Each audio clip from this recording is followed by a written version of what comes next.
Hello বন্ধুরা, কেমন আছো তোমরা সবাই? আশা করছি সবাই খুব ভালো আছো। তো আমি প্রায় অনেক মাস মানে 3-4 মাস পর আবার ভিডিও শ্যুট করছি। তো আজকে একটা স্পেশাল দিন, মানে আমাদের এখানে পূর্ণনগরে যারা থাকো তো তারা জানো আজ শকুন্তলা মায়ের পুজো কালকে। তো আজকে জল ঢালা, তো আমি যাচ্ছি ডন্ডি কাটতে। তো জানি না মা কতদূর কী করবে। তো এখন যাচ্ছি, তো এখন রাত 12টা বাজে। মামাকে ঘুম পাড়িয়ে রেখেছি। তো আমি যাবো, আমার বর যাবে, সামনের বাড়ি দুজন যাবে, আরও দুজন যাবে। তো ওরা আসবে, তো যাব। তো 12টা থেকে জল ঢালা শুরু হয়, রুটি কাটা শুরু হয়। তো দেখো তার জন্য নতুন জামা কাপড় পরে নিয়েছি, আর বড় নতুন জামা কাপড় পরে নেবে। তো এখন যাব, তো তোমরা ভিডিওটা দেখতে থাকো। আমি রেডি হয়ে গেছি, একদম গামছা নিয়েছি, আর এখানে দুটো ঘট নিয়েছি, কারণ একটা হচ্ছে কি আমার বর জল ছিটাবে। তো আমি যখন ডন্ডি কাটবো আগে জল ছিটাবে, আর একটা হচ্ছে মায়ের থানে জল ঢালার জন্য।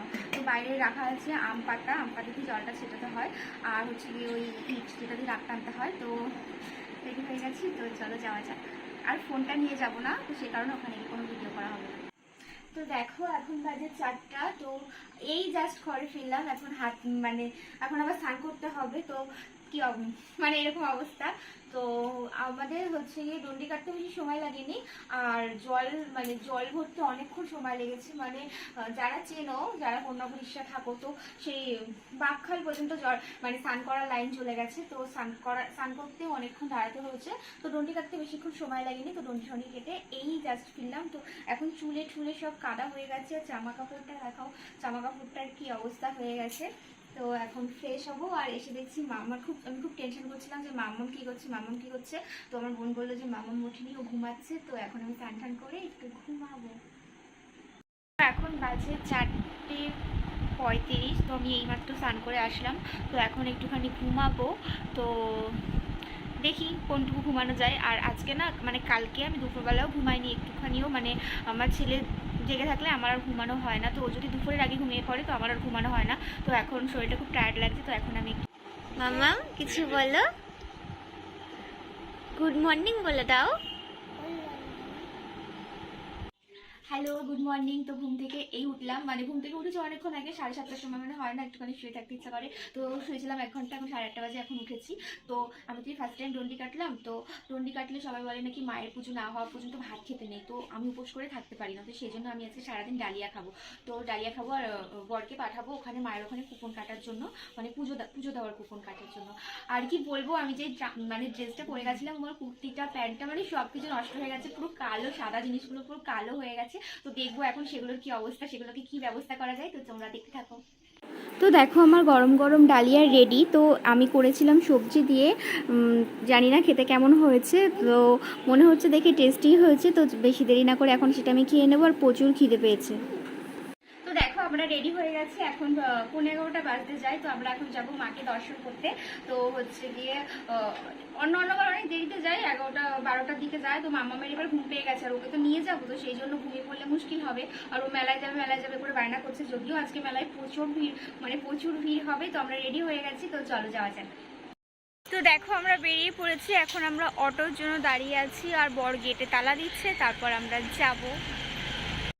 তো দেখো রাস্তায় কীরকম ভিড়, মানে প্রচুর ভিড়। আর সবাই তো এই অনুসন্ধান অফিসে গিয়ে বলছিল, মানে একে পাওয়া যাচ্ছে না, তাকে পাওয়া যাচ্ছে না, মানে এরকম বলছিল।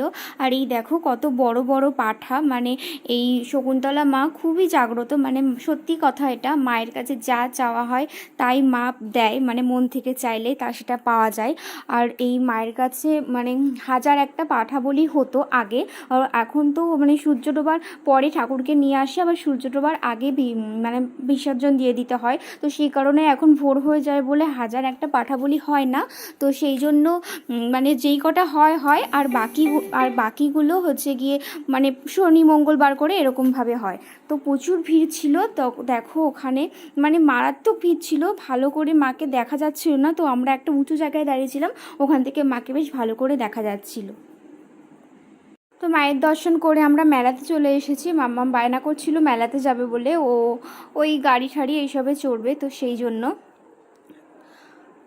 তো আমরা তো গেছি অনেক রাত করে, মানে 11টার দিকে। তো প্রত্যেকবারই ওরকম সময় যাই আর কি, মানে ওর পরে যাই, তো আগে যাই না। তো অত রাতে যাই যখন, আমরা বাড়ির থেকে ডিনার করে যাই, তো ওখানে গিয়ে বেশি আর কি খাবো, তো সেই জন্য আইসক্রিম, আর এই গরমে আইসক্রিম আর ফুচকা খেয়েছি। আর গরমে আমার অবস্থা পুরো খারাপ। আর মাম্মাম তো এমনিতেই রাস্তায় বেরোলে কোল থেকে নামবেই না, মানে সারাক্ষণ কোলে থাকবে, একটুও হাঁটে না। আর যদিও হাঁটানোও যেত না, আর প্রচুর ভিড় ছিল, কখনকার ধাক্কাধাক্কি লাগবে, তো সেই জন্য। তো আমার প্রচুর ঘুম পেয়ে গেছিলো, আমার ভালো লাগছিল না কিছু, কারণ আগের দিন ডন্ডি কেটে আমার গা হাত পা প্রচুর ব্যথা ছিল। তো এখন ফুচকা খেতে যাবো। তো ভাত খেয়ে গিয়ে না ফুচকাটা খেতাম না। এই দাদাটা আমাদের চেনে, মানে আমার বরের পরিচিত, তো সেই জন্য উনি আমাদের ফুচকা খাইয়েছে। টাকা নেয়নি, টাকা দেওয়ার জন্য অনেক সাথে করা হয়েছিল, কিন্তু উনি টাকা নেয়নি, দই ফুচকা খাইয়েছে। আর মাম্মাম দেখো কেমন কাজ। তখন বাড়ি চলে এসেছিলাম। আর দেখো এই ভিডিওগুলো আমার কাছে, আমার ফোনে তোলা না, আমি তুলিনি, আমি একজনের থেকে নিয়েছি। তো ভাবলাম ভিডিওগুলো যখন আমার কাছে আছে তো তোমাদের সাথে শেয়ার করি। তো তোমরা দেখো, তোমাদের ভালো লাগবে।